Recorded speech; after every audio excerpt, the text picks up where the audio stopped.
Hello students, my self S के Singh. Students, आज हम क्लास 10th का CBSE के सैम्पल पेपर के बारे में बात करेंगे कि इस बार 2020 एंड 2021 में किस टाइप का आपका पेपर आएगा और हम कुछ क्वेश्चन करेंगे।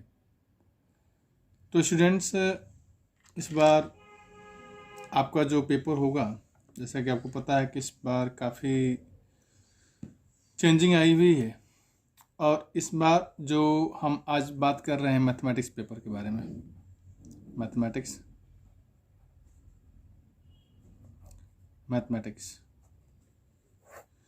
तो स्टूडेंट्स, इस बार जो हम मैथमेटिक्स के बारे में बात कर रहे हैं, अभी जो बात कर रहे हैं मैथमेटिक्स के बारे में बात कर रहे हैं, तो स्टूडेंट्स आज हम बात करते हैं मैथमेटिक्स में इस बार जो पेपर होगा, दो टाइप के पेपर होगा। एक स्टैंडर्ड होगा और एक होगा बेसिक। तो आज हम बेसिक के बारे में बात करते हैं कि बेसिक में किस टाइप का पेपर आपका आएगा।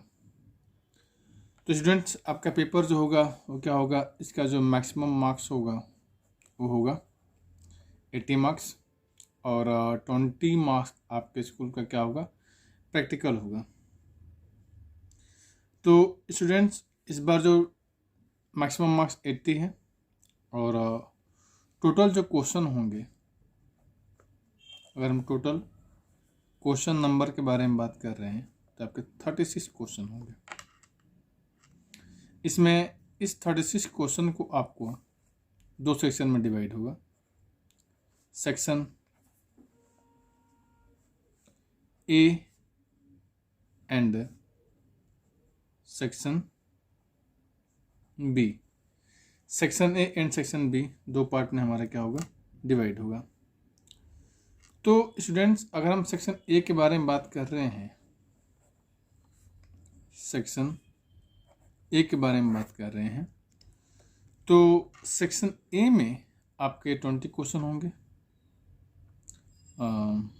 सेक्शन ए में जो होगा आपका, सेक्शन ए में जो होगा आपका 20 क्वेश्चन, टोटल क्वेश्चन जो होगा सेक्शन ए में कितना होगा, 20 होगा। सेक्शन ए भी दो पार्ट होंगे, सेक्शन ए के दो पार्ट होंगे, 2 पार्ट्स। सेक्शन ए का पार्ट ए में मान लीजिए दो पार्ट आपका ये हो गया, फर्स्ट पार्ट, ये first part and this one is second part. First part में आपके 16 क्वेश्चन होंगे, 1 to 16 क्वेश्चन जो होगा आपके फर्स्ट पार्ट में होगा। और सेकेंड पार्ट में जो होगा वो 17 to 20। Okay students, 17 to 20 question होंगे। अगर हम इसके क्वेश्चन के बारे में बात करते हैं तो जो सेक्शन ए है, सेक्शन ए में आपका सेक्शन ए के फर्स्ट पार्ट में अगर हम बात करते हैं तो सेक्शन ए के फर्स्ट पार्ट में कितना होगा स्टूडेंट्स, तो सेक्शन ए जो होगा आपका, सेक्शन ए के फर्स्ट पार्ट में इसके अंदर आपका जो होगा 1 to 16 क्वेश्चन होगा। इसमें आपका क्या होगा स्टूडेंट्स, इंटरनल जो है चॉइस भी होगा। इसमें जो 5 क्वेश्चन ऐसे होंगे जिसके अंदर क्या होगा स्टूडेंट्स, इंटरनल चॉइस होगा। ठीक। तो स्टूडेंट्स, जो आपका फर्स्ट पार्ट है उसमें 16 क्वेश्चन होगा और 16 क्वेश्चन में आपके 5 क्वेश्चंस ऐसे होंगे जिनका इंटरनल चॉइस होगा। इंटरनल चॉइस का मतलब क्या हुआ कि आपको उसमें 2 क्वेश्चन दिए गए होंगे और उसमें से आपको एक क्वेश्चन करना होगा। ओके स्टूडेंट्स, और जो ये तो हो गया क्या आपके फर्स्ट टू 16 क्वेश्चंस के बारे में। हम 16 में 17, 18, 19, 20 ये जो होगा स्टूडेंट्स, ये जो होगा स्टडी बेस क्वेश्चन होगा। इसमें आपको कुछ दिया होगा पैराग्राफ के रूप में, उसको आपको स्टडी करके उसके आंसर्स देने होंगे। इसमें सारे पार्ट में 5 क्वेश्चन होंगे और मतलब 5 में से आपको क्या करना है, 4 पार्ट्स सॉल्व करना है। मीन्स जैसे मान लो आपके क्वेश्चन नंबर है आपका 17, तो 17 के ही 5 सब पार्ट्स होंगे और 17 के 5 सब पार्ट में से सिर्फ आपको 4 करने हैं, कोई से भी 4 आपको करना है। तो ये बात हुई क्या स्टूडेंट्स, तो आपका जो होगा ये आपके सेक्शन ए के बारे में बात हुई। अगर हम सेक्शन बी के बारे में बात करते हैं तो सेक्शन बी जो होगा आपका, सेक्शन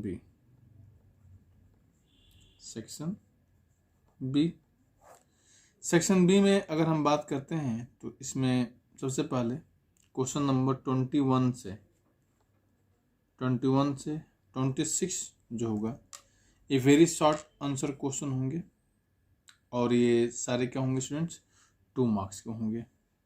ये जो होंगे ये वेरी शॉर्ट है, very short, and all question जो होंगे क्या होंगे, वो 2 मार्क्स के होंगे। ओके स्टूडेंट्स, और क्वेश्चन नंबर जो होगा आपका 27 से लेके 33 के बारे में बात करते हैं तो ये जो होंगे क्या, शॉर्ट आंसर होंगे, शॉर्ट आंसर। और इसमें शॉर्ट आंसर में क्या होगा स्टूडेंट्स, तो ये आपका 3 मार्क्स का सारे क्वेश्चन होगा। एंड क्वेश्चन नंबर 34 to 36 जो होगा, ये वाला जो होगा स्टूडेंट्स आपका लॉन्ग आंसर टाइप का होगा, लॉन्ग आंसर। ये जो होगा लॉन्ग आंसर और क्या होगा स्टूडेंट्स, ये आपका 5 मार्क्स का होगा। ओके स्टूडेंट्स, और इसके अंदर जो इंटरनल चॉइस भी प्रोवाइड करे जाएंगे। आपके जो क्वेश्चन नंबर 2 हैं, अगर हम क्वेश्चन नंबर 2 के बारे में बात करते हैं, जो क्वेश्चन 2 मार्क्स के हैं वो जो होंगे उसमें 2 आपको इंटरनल चॉइस दिया जाएगा, एंड 3 मार्क्स वाला जो क्वेश्चन है उसमें आपको 1 इंटरनल चॉइस दिया जाएगा, और जो 5 मार्क्स वाला है उसमें भी आपको किसी एक क्वेश्चन में इंटरनल चॉइस होगा। तो स्टूडेंट्स ये आपका CBSE सैम्पल पेपर था, जिस हिसाब से आपका ये जो है आपका बेसिक मैथ था। इसके बाद एक स्टैंडर्ड वाला पेपर भी होता है, तो हम स्टैंडर्ड के बारे में स्टूडेंट्स हम नेक्स्ट क्लास में बात करेंगे। अभी हम CBSE का जो ये आपका कुछ क्वेश्चंस करते हैं सेक्शन ए में, जो क्वेश्चन है स्टूडेंट्स उसको हम करते हैं। तो स्टूडेंट्स अगर हम फर्स्ट क्वेश्चन के बारे में बात करते हैं तो फर्स्ट क्वेश्चन क्या है, हम पहले इसको लिख लेते हैं। हाँ, तो स्टूडेंट्स ये हमारा क्वेश्चन नंबर फर्स्ट है, express 156 as the product of primes. ये काफ़ी सिंपल क्वेश्चन है स्टूडेंट्स, तो हम इसको प्राइम फैक्टर के रूप में कन्वर्ट करते हैं। मान लो ये क्या है 156, क्या करना है हमें, 156 को हमें फैक्टर कर देना है। और ये फैक्टर किस तरीके से करेंगे स्टूडेंट्स, तो हम ये आप क्या करेंगे, यहाँ पे 156 लिख दीजिए और देखिए किससे इसके प्राइम फैक्टर क्या है, 2 है। अगर आप 2 करते हो तो स्टूडेंट्स ये कितना हो जाएगा आपका 78, एंड स्टूडेंट्स अगेन 2 कर दो, ये कितना हो जाएगा आपका 39, देन 3, देन 13, देन 13, तो क्या हो गया 1। तो प्राइम फैक्टर क्या हो जाएगा इसका, हम चाहें तो इधर साइड में लिख लेते हैं 156 क्या हो गया स्टूडेंट्स 2 × 2 × 3 × 13, मतलब 2 का स्क्वायर × 3 × 13। तो स्टूडेंट्स ये हमारा फर्स्ट क्वेश्चन का क्या हुआ आंसर आया। अब हम सेकंड क्वेश्चन के बारे में बात करते हैं स्टूडेंट्स। तो क्या है, write a quadratic polynomial sum of whose zero is 2, मतलब मान लेते हैं स्टूडेंट्स सम क्या है, सम ऑफ जीरोज क्या है स्टूडेंट्स 2, मतलब हम लिखते हैं अल्फ़ा प्लस बीटा, मानते हैं 2 जीरो क्या है अल्फ़ा एंड बीटा है, तो क्या होगा स्टूडेंट्स ये 2 हो गया। एंड द प्रोडक्ट इज क्या है -8, प्रोडक्ट क्या है स्टूडेंट्स, -8, मतलब अल्फ़ा इंटू बीटा क्या होगा स्टूडेंट्स आपका -8। अब हमें इक्वेशन बनाना है fine quadratic polynomial, sorry equation नहीं पॉलिनोमियल बनाना है। हम रेड कर लेते हैं। फार्मूला क्या होता है, px equal to x square minus sum of the zero. Sum of the zero का मतलब क्या होगा student, alpha plus beta into x और प्लस अल्फ़ा बीटा। तो स्टूडेंट्स क्या हो जाएगा, एक्स स्क्वायर और अल्फ़ा प्लस बीटा कितना आया था 2, तो -2x प्लस अल्फ़ा बीटा क्या हो जाएगा स्टूडेंट्स आपका, अल्फ़ा बीटा मीन्स -8। तो हम -8 यहाँ पर लिख देते हैं स्टूडेंट्स, एक्स स्क्वायर -2x -8। तो ये आपका न्यू पॉलिनोमियल हुआ students, x square -2x -8। Okay students, ये आपका क्या हो गया, आपका सेकंड क्वेश्चन क्या होगा, आपका आंसर आ गया। तो स्टूडेंट्स अब हम सैम्पल पेपर का क्वेश्चन नंबर 3 करते हैं। क्या है question students, given that SCF 96 and 404, given that SCF 96 404 is 4, मतलब ये दो नंबर हैं 96 एंड 404। फाइंड द LCM, इनके हमें क्या स्टूडेंट पता करना है, हमें LCM पता करना है। तो स्टूडेंट्स क्या हो जाएगा फार्मूला, तो SCF इंटू LCM क्या होता है स्टूडेंट्स, दोनों नंबर का क्या होता है प्रोडक्ट। तो क्या हो गया आपका प्रोडक्ट ऑफ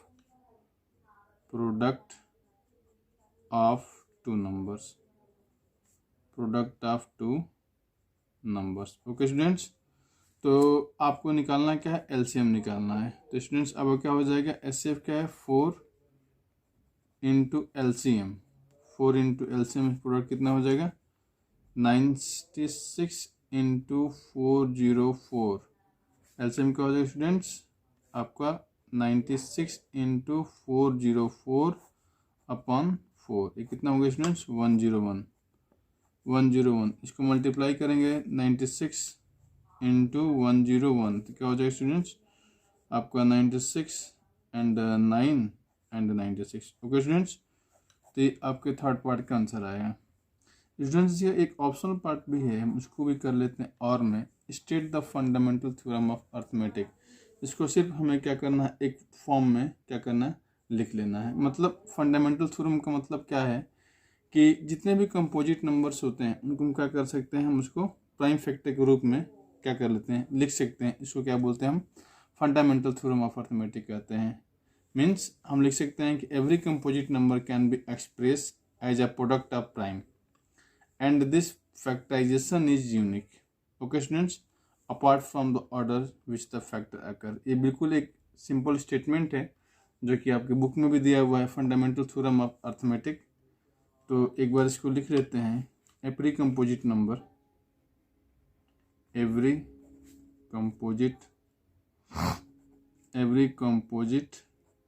नंबर, ये फंडामेंटल थ्योरम है स्टूडेंट्स। इसमें आपको समझना है क्या, every composite number can B expressed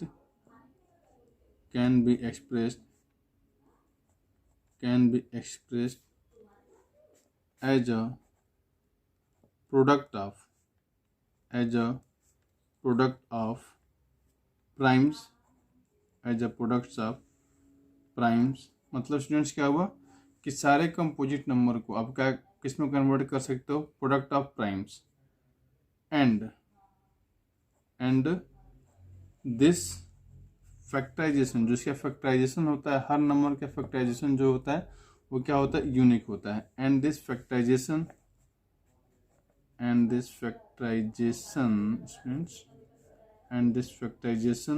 is unique,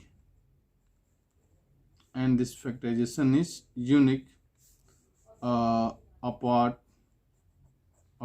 from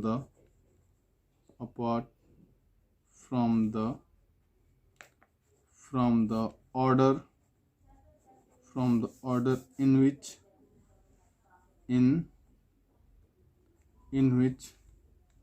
factors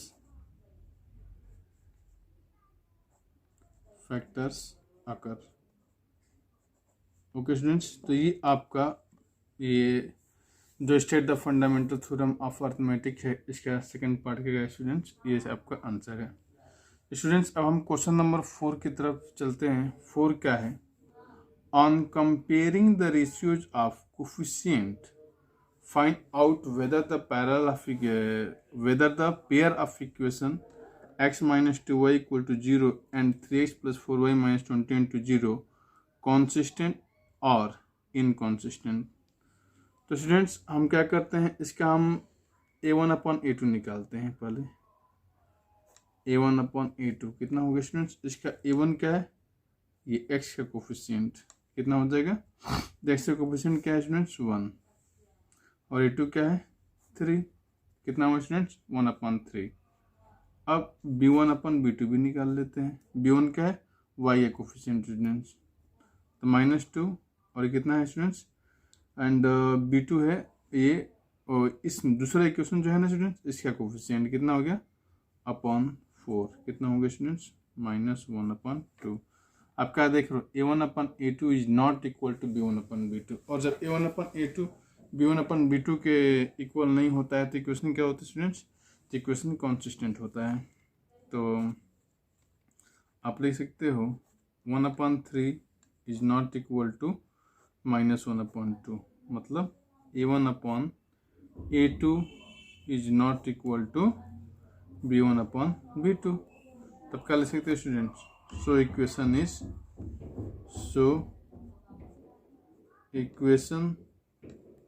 is consistent। So equation is consistent। Okay students, ये आपका क्या हो गया? 4th पार्ट का हमारा आंसर आ गया। तो स्टूडेंट्स अब हम क्वेश्चन नंबर 5 करते हैं। तो स्टूडेंट्स क्वेश्चन नंबर 5 में क्या है? If A and B are को prime numbers then find the HCF of A B. तो स्टूडेंट्स को प्राइम नंबर का मतलब क्या हो गया कि इसके अंदर अगर हम कॉमन फैक्टर के बारे में बात करते हैं तो क्या होता है? इसके अंदर कॉमन फैक्टर क्या है? सिर्फ 1 है। को प्राइम मीन्स इसके अंदर क्या है? कॉमन फैक्टर कुछ है ही नहीं 1 के अलावा। तो इसका एचसीएफ सिंपल से क्या हो जाएगा स्टूडेंट्स? इसका एचसीएफ जो हो जाएगा क्या हो जाएगा? 1 हो जाएगा। तो क्या लिख दोगे? HCF of A and B equal to क्या हो जाएगा स्टूडेंट्स? सिंपल सा 1। मीन्स अगर दो को प्राइम नंबर्स होते हैं तो उनके एलसीएम क्या होता है? आप उनके अंदर कुछ भी कॉमन नहीं होता है, तो क्या करना है? आपको 1 लिख देना है। अगर हम एलसीएम के बारे में बात करते हैं, मान लो बाई चांस कि आपको एलसीएम पूछता, हालांकि क्वेश्चन में एलसीएम नहीं पूछा है, एलसीएम पूछता तब वो क्या करना था? एलसीएम दोनों का प्रोडक्ट कर दो, ए बी। ये क्या हो गया स्टूडेंट्स? आपका एलसीएम हो गया। ओके स्टूडेंट्स अब हम क्वेश्चन नंबर 6 पर बढ़ते हैं। क्वेश्चन नंबर 6 क्या है? Find the area of sector of a circle with radius 6। R कितना स्टूडेंट्स? 6। थीटा कितना students? 60 degree. And the pi की वैल्यू जो क्या बोल रहा है स्टूडेंट्स? आपका 22/7 स्टूडेंट्स। तो as you know area of sector, अगर हम एरिया ऑफ सेक्टर की बात करते हैं तो क्या होता है student? θ/360 into pi r square. तो स्टूडेंट थीटा क्या है? थीटा आपका है 22/60, 60/360 into 22/7। And what is r students? R is 6, तो 6 इंटू 6। ये कट गया आपका, ये 6 हो जाएगा स्टूडेंट्स। ये 6 एक 6 और कट गया स्टूडेंट्स। अब आपके पास जो बचा ये 22 इंटू 6। स्टूडेंट्स कितना हो जाएगा? 22 इंटू 6/7। तो 22 से कीजिए कितना होगा स्टूडेंट्स? 132/7। अगर 132 को हम 7 से डिवाइड देते हैं तो स्टूडेंट्स आपका ये आ जाएगा 18.86 सेंटीमीटर स्क्वायर। ओके स्टूडेंट्स, अब इसी में आपका एक और ऑप्शन में भी क्वेश्चन है, वो है क्या कि a horse tied a pole with 28 metre long rope. Means एक find the perimeter of field where the horse can graze, take pi equal to क्या है, बाई 22/7। तो स्टूडेंट्स क्या है, हम ये और लेते हैं। ये आपके पास क्या है, एक ये आपका एक फील्ड है एंड एक इसमें हॉर्स बांधा गया हुआ है। तो मान लेते हैं कि जो हॉर्स का जो रोप है वो 28 है। मीन्स हो सकता है फील्ड इससे और बड़ा हो फील्ड इससे और बड़ा हो, लेकिन जो रेडियस है क्या है वो 28 है, तो इसलिए हम 28 ही लेंगे। तो क्या स्टूडेंट हो गया 28। अब ये बोल रहा है कि उसका पेरीमीटर निकालना है। अगर हम पेरीमीटर के बारे में बात करते हैं तो स्टूडेंट्स क्या हो जाएगा, find the perimeter of field. तो पेरीमीटर ऑफ फील्ड का फार्मूला क्या होता है, आप जो सर्कल का पेरीमीटर का फार्मूला होता है आप लगा दो। पेरीमीटर ऑफ फील्ड कितना हो गया 2πr। तो 2πr क्या होगा स्टूडेंट्स, 2 × 22/7 और r क्या स्टूडेंट्स आपका r आई थिंक 28 था। 28 कितना हो गया 7 4 जा 28 और स्टूडेंट जी आप कितना हो गया 4 2 जा 28 4 2 जा 8 और 22 8 जा 168 176 सॉरी। तो कितना होगा स्टूडेंट्स 176 सेंटीमीटर। ओके स्टूडेंट्स, ये आपका क्या क्वेश्चन नंबर 6 का आंसर आ गया। अब हम स्टूडेंट्स क्वेश्चन नंबर 7 करते हैं। स्टूडेंट्स क्वेश्चन नंबर 7 है, in the given figure D parallel B C. क्या है students, D parallel B C and angle A D E. Angle A D E मतलब ये एंगल स्टूडेंट्स कितना है आपका 70 डिग्री है। ये वाला एंगल क्या हो गया स्टूडेंट्स आपका 70 degree and angle B A C. Angle B A C ये वाला एंगल स्टूडेंट्स कितना हो गया 50 degree. Then find angle B C A. क्या students, B C and A. Okay students, तो स्टूडेंट्स ये आप जो फिगर देख रहे हो ये वाली अगर हम बात करते हैं कि अपने जो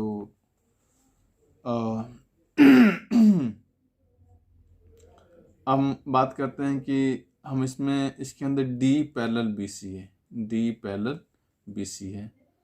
तो ये क्या है स्टूडेंट्स, आपको याद होगा थेल्स थ्योरम।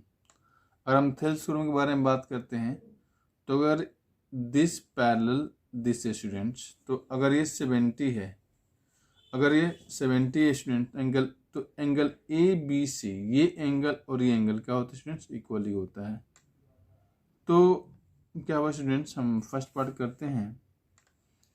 क्या दिया हुआ है इसमें, डी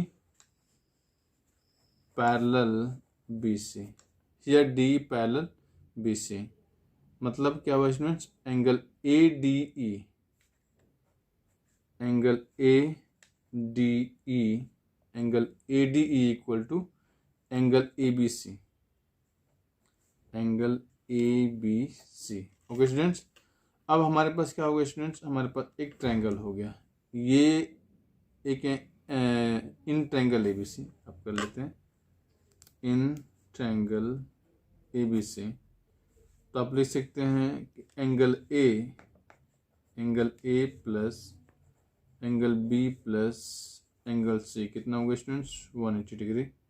एंगल ए कितना दिया था स्टूडेंट्स, तो एंगल ए हमारे पास है 50 degree, 50 degree plus angle B के बारे में बात करते हैं कितना स्टूडेंट्स आपका एंगल बी जो है अभी हमने देखा था 70 डिग्री निकाला भी था, प्लस एंगल सी जो है आपको फाइंड आउट करना है 180 डिग्री। तो कितना होगा students 120 degree plus angle C equal to 180 degree.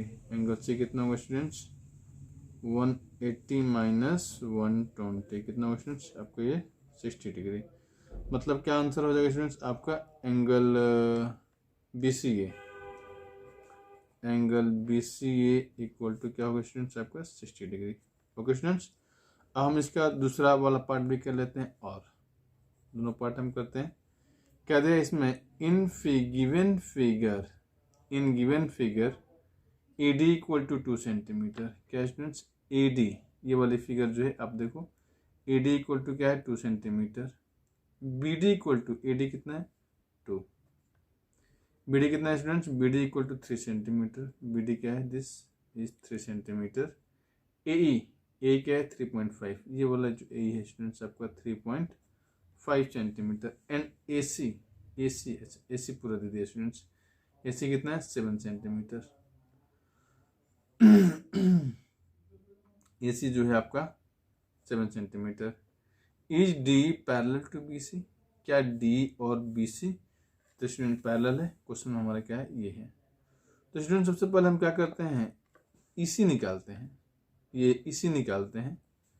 तो अगर हम ईसी के बारे में बात करते हैं स्टूडेंट्स, तो ईसी इक्वल टू क्या हो जाएगा आपका, EC equal to A C minus A E, EC equal to A C minus A E. तो स्टूडेंट्स आपका ए सी कितना है, ए सी जो है आपका 7 है, एंड ए कितना है 3.5। स्टूडेंट्स आपका कितना आ जाएगा 3.5 आ जाएगा। तो स्टूडेंट्स इसमें अगर आपको ये पैरेलल है तो क्या होना चाहिए, हम थेल्स थ्योरम अप्लाई करेंगे। तो पहले हम क्या करते हैं, A D upon B D, हम A D upon B D निकालते हैं students, A D upon B D. A D कितना है स्टूडेंट्स आपका 2/3, ए डी जो स्टूडेंट्स आपको कितना हो गया 2/3। एंड सेकेंड हम ए अपॉन ई सी निकालते हैं, ए अपॉन ई सी कितना हो गया, तो 3.5 अपॉन ई सी कितना स्टूडेंट्स 7। तो स्टूडेंट्स एक जब आप इसको कैंसिल आउट करोगे कितना हो जाएगा, ये 1/2 हो जाएगा। आप क्या देख रहे हो कि दोनों वैल्यू क्या इक्वल नहीं आ रही है, मतलब A D upon B D is not equal to A upon E C. So हमने यहाँ पर थेल्स थ्योरम अप्लाई किया है। सो अप्लाइंग थेल्स थ्योरम हमने यहाँ पर थेल्स थ्योरम अप्लाई किया तो क्या हुआ, आपका इक्वल नहीं आ रहा है। So D is not parallel to, D क्या है उसके पैरेलल नहीं है, D not parallel to B C. Okay students, अब इस तरह हमारा क्या हो गया, क्वेश्चन नंबर 7 हो गया। अब हम क्वेश्चन नंबर 8 करते हैं स्टूडेंट्स। तो स्टूडेंट क्वेश्चन नंबर 8 क्या है, the cost of fencing a circular field at the rate of ₹24 per meter is 5280. Find the radius of the field. Okay students, सबसे पहले हम क्या करते हैं, हम एक क्या है, the cost of fencing a circular field को क्या कर रहा है, क्या फेंसिंग करा गया है एट द रेट ऑफ ₹24 पर मीटर इज दिस 5280। हम पहले क्या करते हैं स्टूडेंट्स, हम लेंथ निकालते हैं, लेंथ ऑफ क्या हुआ students fence.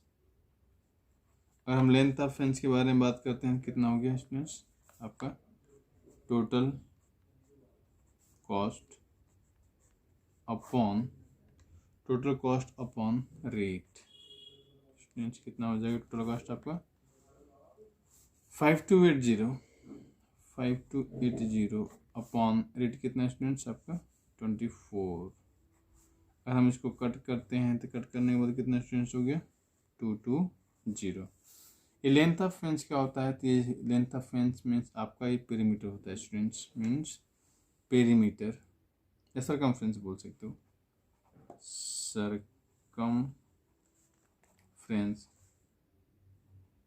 Circumference of circular field कितना स्टूडेंट्स 220। फार्मूला क्या लगा दोगे आप 2πr equal to 220, 2 × 22/7 into r equal to 220। r कितना होगा स्टूडेंट्स, आप इधर ले जाइए 220 इंटू 7/2 इंटू 22, ये 10 हो गया स्टूडेंट्स, और ये 5 हो गया। कितना होगा स्टूडेंट्स आपका 5 इंटू 7 मीन्स आपका 35 मीटर हो गया स्टूडेंट्स। ये आपका न्यू रेडियस ऑफ जो भी आपका सर्कुलर फील्ड आया। तो स्टूडेंट्स अब हम क्वेश्चन नंबर क्या करते हैं, क्वेश्चन नंबर हम 9th करते हैं। देखते हैं कि 9th क्या है हमारा स्टूडेंट्स क्वेश्चन। 9th में क्या है, a tree breaks due to storm and the broken part bends so that the top of the tree touches the ground where it makes an angle 30 degree। Okay students, तो students सबसे पहले हम एक figure बनाते हैं। मान लीजिए आपका क्या है, ये एक ट्री है और ये जो है आपका ग्राउंड है। ट्री परपेंडिकुलर होता है, सीधा होता है, और हम ऐसा मान लेते हैं कि यहाँ से ट्री क्या हो गया, ब्रेक हो गया। ये आपका ए बी और ब्रेक हो गया, क्या हो गया, ऐसे ग्राउंड से आ गया। एंड दिस इज सी, और ये कितना बना रहे angle students 30 degree. Okay students, the distance between the foot of the tree to the point where the top touches the ground is 8 metre. मतलब ये डिस्टेंस के बारे में बात कर स्टूडेंट्स, जो कितना है, क्या है, 8 मीटर है, is 8 metre. Find the height of the tree, find the height of the tree from where it is broken. Means जहाँ से ये, अब वो आपको हाइट निकालनी है जहाँ से क्या कर रहा है, ये ब्रेक हुआ है। मतलब स्टूडेंट अब वो क्या करना है कि आपको ये निकालना है कि ए बी कहाँ से ब्रेक डाउन हुआ है, कहाँ से टूटा हुआ है, ये वैल्यू हमें निकालनी है। ओके स्टूडेंट्स, तो आपको ये वाली लेंथ चाहिए और आपके पास ये गिवन है। तो स्टूडेंट्स हम क्या करेंगे, परपेंडिकुलर, इसमें ना हम इन ट्रायंगल ए बी सी, आप tan लगा दो, tan 30 degree equal to A B upon B C. And you know that tan 30 की वैल्यू कितनी होती है स्टूडेंट्स, 1/√3। ए बी कितना है, we don't know, we have to find out A B, and B C is 8। आप cross multiply करिए √3 A B, √3 A B equal to 8। A B कितना होगा स्टूडेंट्स, 8/√3। और क्या हो जाएगा स्टूडेंट्स, आप इसको आप चाहो तो रेशनलाइज कर दो, √3 इंटू √3 कितना होगा स्टूडेंट्स, 8√3 अपॉन √3 कितना होगा स्टूडेंट्स आपका 1/3। ओके स्टूडेंट्स, ये आपका आंसर आ गया। अब हम क्वेश्चन नंबर 10 करते हैं स्टूडेंट्स। तो स्टूडेंट्स अब हम क्वेश्चन नंबर 10 देखते हैं। If the perimeter and area of a circle are numerically equal, then find the radius of the circle। Okay students, क्या दिया हुआ है, पेरीमीटर मीन्स, या आप लिखो area of circle, area of circle equal to perimeter of circle, perimeter of circle. तो area of circle क्या हो जाएगा students, πr² equal to perimeter क्या होगा स्टूडेंट्स आपका 2πr। स्टूडेंट्स आप एक पाई से एक पाई कट गया और एक आर से आर कट गया, तो स्टूडेंट्स आर इक्वल टू कितना हो गया 2 यूनिट्स। सिंपल से क्या होगा स्टूडेंट्स आपका 2 यूनिट्स। क्वेश्चन नंबर 10 हो गया स्टूडेंट्स। तो स्टूडेंट जो सीबीएसई के सिंपल पेपर है, हमने क्या देखा, अभी आज हमने 10 क्वेश्चन तक करा। अब इसके बाद हम स्टूडेंट्स बाकी जो क्वेश्चन है वो नेक्स्ट क्लास में करते हैं। तो ये आपने देखा, ये बेसिक मैथ का पेपर है और काफ़ी मीन्स ईजी है, आप बोल सकते हो काफ़ी आसान है। और मुझे उम्मीद है कि आप लोगों को समझ में आया होगा। अगर आपको किसी को दिक्कत है तो आप कमेंट करके कमेंट बॉक्स में मैसेज कर सकते हैं। और ठीक है स्टूडेंट्स, कल से इसके बाद फिर हम नेक्स्ट वीडियो में इसके आएगा हम क्वेश्चन सॉल्व करेंगे। आज इतना ही रहने देते हैं। Okay students, thank you.